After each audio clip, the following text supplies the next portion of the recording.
আসসালামু আলাইকুম। সবাইকে স্বাগত জানাচ্ছি বিডি দর্পণে। আপনাদের সঙ্গে আছি আমি সুরভি দিবা। সৌদি আরবের প্রতাপশালী ক্রাউন প্রিন্স মোহাম্মদ বিন সালমান পদবিতে ক্রাউন প্রিন্স হলেও তিনি কার্যত দেশটির শাসক। বাদশাহ সালমান বিন আব্দুল আজিজ তার বাবার অসুস্থতার কারণে হোক কিংবা নিজের দাপটে কয়েক বছর ধরে সৌদি আরব চলছে বিন সালমানের পরিকল্পনায়। ক্রাউন প্রিন্স হিসেবে তার দায়িত্ব গ্রহণও ছিল বিতর্কিত। তবু এই পদে এসে অনেকগুলো বড় সিদ্ধান্ত নিয়েছেন এমবিএস। এর কিছু বিষয় বিতর্কিত হলেও সৌদি আরবে যুগান্তকারী কিছু পরিবর্তন আনার চেষ্টাও রয়েছে তার। মোহাম্মদ বিন সালমানের সেসব উদ্যোগ নিয়ে বিস্তারিত জানাবো আহমেদ বাইজিদের প্রতিবেদনে।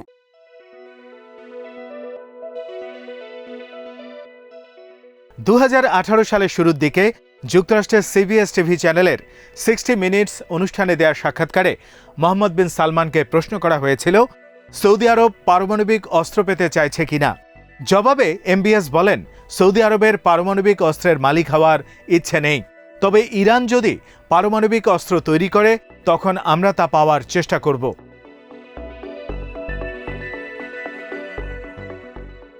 এমবিএসের এই বক্তব্য ছিল মূলত তার দেশের সামরিক উচ্চাভিলাষ ও ইরানের সাথে রাজনৈতিক বৈরিতার প্রশ্নে নিজের দেশের শ্রেষ্ঠত্ব ধরে রাখার অঙ্গীকার।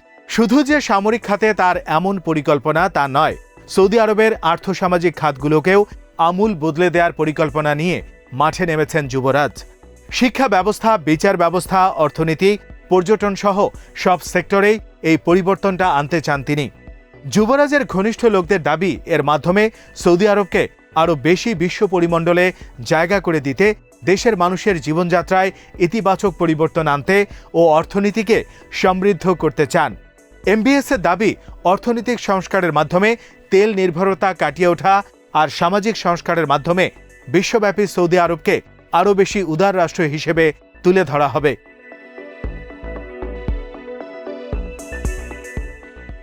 যদিও তার এই সংস্কার কার্যক্রম শুরুর পর্বটাই ছিল বিতর্কিত। ক্রাউন প্রিন্স হিসেবে দায়িত্ব নেওয়ার কিছুদিন পরেই যুবরাজ তার দেশের অনেক সরকারি কর্মকর্তা, সাবেক মন্ত্রী ও রাজপরিবারের কয়েকজন সদস্যকে ডেকে আনেন রিয়াদের রিচ কার্লটন হোটেলে। সেখানে তাদের বিরুদ্ধে অভিযোগ আনা হয় সরকারি সম্পদ আত্মসাতের। দুর্নীতি দমনের নামে ওই ব্যক্তিদের গ্রেপ্তার করে রাখা হয় রিচ কার্লটন হোটেলে। বিশ্লেষকরা মনে করেন এমবিএস নিজের ক্ষমতার প্রতি যাদেরকে হুমকি মনে করতেন তাদের গ্রেপ্তার করা হয় ওই অভিযানে। অনেককে মুচলেকা দিয়ে অনেকের সম্পদ বাজেয়াপ্ত করে কয়েক সপ্তাহ পর মুক্তি দেয়া হয়। বলা হয় সেবার গ্রেপ্তারকৃতদের কাছ থেকে যে পরিমাণ অর্থ আদায় করা হয়েছে তা দিয়েই এমবিএস তার সংস্কার কার্যক্রমের সূচনা করেছিলেন।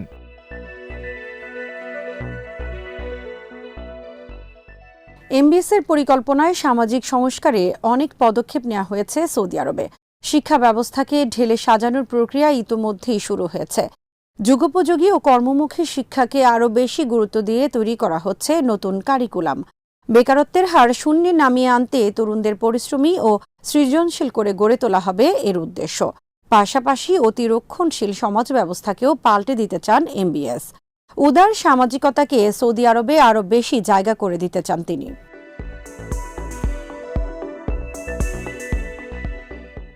বিন সালমানের দায়িত্ব নেওয়ার কিছুদিন পরেই সৌদি নারীদের গাড়ি চালানোর লাইসেন্স দেয় দেশটির সরকার। বিন সালমানের এই উদ্যোগ বিশ্বব্যাপী প্রশংসিত হয়। এর পাশাপাশি সৌদি আরব অনুমতি দেয় নারীদের স্টেডিয়ামে গিয়ে খেলা দেখার। ক্রীড়া সংস্থার প্রধানের পদেও আনা হয় এক নারীকে। দেশটিতে সিনেমা হল চালু হয়। বিদেশি শিল্পীদের এনে কনসার্টের আয়োজন করা হয়।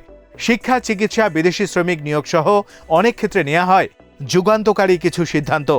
নারীদের একাকী ওমরা পালনের সুযোগও দেয়া হয়েছে। এসবের কোনোটি সমালোচিত হয়েছে, আবার কোনোটি হয়েছে প্রশংসিত।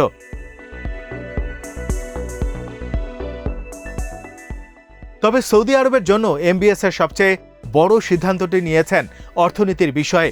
সৌদি আরবের অর্থনীতি কয়েক দশক ধরেই পুরোপুরি তেল নির্ভর। প্রতিদিন তেল উৎপাদন করে সেই তেল বিক্রির টাকায় চলে দেশটির অর্থনীতির চাকা। কিন্তু মাটির নিচের এই সম্পদ একসময় ফুরিয়ে যেতে পারে। তখন কি হবে দেশটির?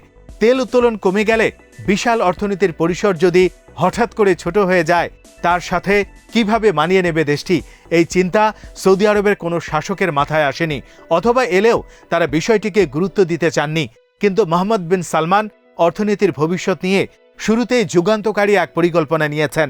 তিনি তেল নির্ভরতা থেকে বের করে আনতে চান সৌদি আরবকে।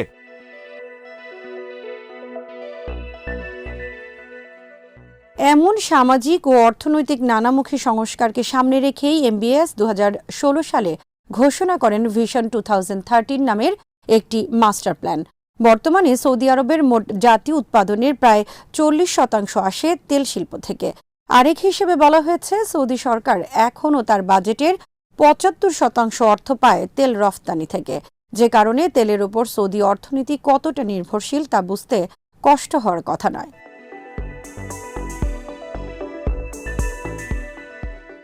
MBS এর ভিশন 2030 এর প্রধান স্তম্ভ হিসেবে বিবেচনা করা হচ্ছে 3টি বিষয়কে। সেগুলো হলো সৌদি আরবকে আবারও মুসলিম ও আরব বিশ্বের কেন্দ্রে পরিণত করা, বৈশ্বিক বিনিয়োগের পাওয়ার হাউস হয়ে ওঠা এবং এশিয়া, আফ্রিকা ও ইউরোপের যোগাযোগের সংযোগস্থল হিসেবে সৌদি আরবকে গড়ে তোলা। আর এর মাধ্যমে কিছু সুনির্দিষ্ট লক্ষ্য অর্জন করতে চায় সৌদি আরব। সেগুলো হলো সৌদি সমাজ ব্যবস্থাকে আরও উজ্জীবিত ও গতিশীল করা, এজন্য নগরায়ন, সাংস্কৃতিক কর্মকাণ্ড ও বিনোদন, খেলাধুলা, উমরা এবং গড় আয়ু বৃদ্ধি করা সহ অনেকগুলো সেক্টরে উন্নয়ন কর্মকাণ্ড শুরু করা হয়েছে।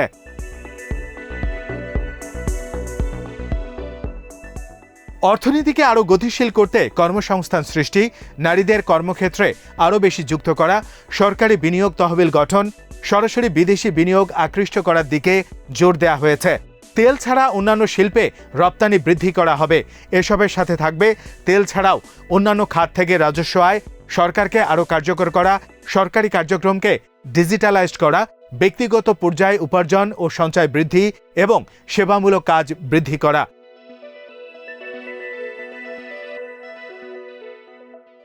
বিশাল এই পরিকল্পনার অংশ হিসেবে লোহিত সাগরের উপকূলে 26,500 বর্গ কিলোমিটার এলাকা জুড়ে গড়ে তোলা হচ্ছে নিয়ম নামের একটি স্মার্ট সিটি। এই শহরের সবকিছুই গড়ে তোলা হচ্ছে ভবিষ্যতের পৃথিবীর কথা মাথায় রেখে, যেখানে মানুষ চলাচল করবে উড়ন্ত ট্যাক্সিতে, নিরাপত্তা ও পরিষ্কার পরিচ্ছন্নতার কাজ করবে রোবট।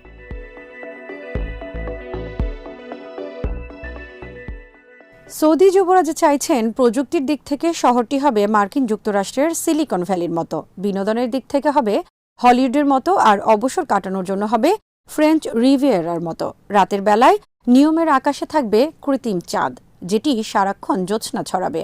মরুভূমিতে নামানো হবে কৃত্রিম বৃষ্টি। শিক্ষা ব্যবস্থা হবে হলোগ্রাফিক। শহরটিতে জুরাসিক পার্কের মতো একটি দ্বীপও থাকবে, যেখানে কৃত্রিম ডাইনোসরের দেখা পাওয়া যাবে।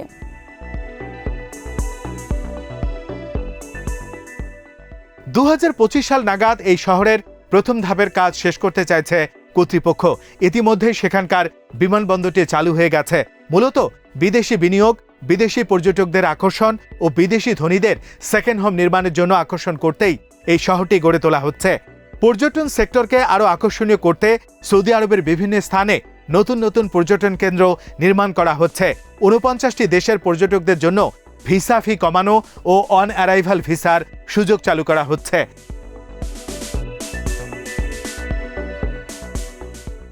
তবে এসবের পাশাপাশি সৌদি নাগরিকদের জন্য কর বৃদ্ধি, সরকারি ভর্তুকি কমানো সহ অনেক সুবিধা কমানো হবে। সরকারি সম্পদের উপর জনগণের নির্ভরতা কমবে, যেটা অনেক নাগরিককে অসন্তুষ্ট করেছে। আবার উদার সমাজ ব্যবস্থার কথা বলা হলেও ভিন্নমত দমন করা হচ্ছে কঠোর হাতে। ভিন্নমতের আলেম, সাংবাদিক ও সমাজকর্মীদের উপর নির্যাতনের খড়গ চলছে আগের মতোই। কোনো কোনো ক্ষেত্রে কঠোরতা আরও বেড়েছে। সাহিত্য, সামাজিক যোগাযোগ মাধ্যম, এমনকি আলেমদের ফতোয়ার উপরও সরকারি বিধিনিষেধ অনেক বেড়ে গেছে। এছাড়া ইয়েমেন যুদ্ধ, জামাল খাশোগি হত্যাকাণ্ড সহ বেশ কিছু ঘটনায় MBS নিজেও বিতর্কিত হয়েছেন।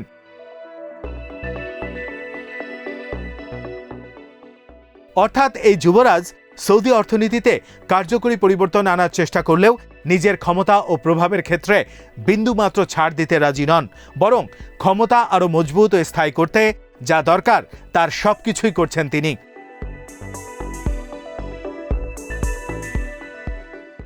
আজ এখানেই শেষ করছি। সবাই ভালো থাকুন, সুস্থ থাকুন আর দেখতে থাকুন বিডি দর্পণ। চ্যানেলটি ভালো লাগলে সাবস্ক্রাইব করুন। আল্লাহ হাফেজ।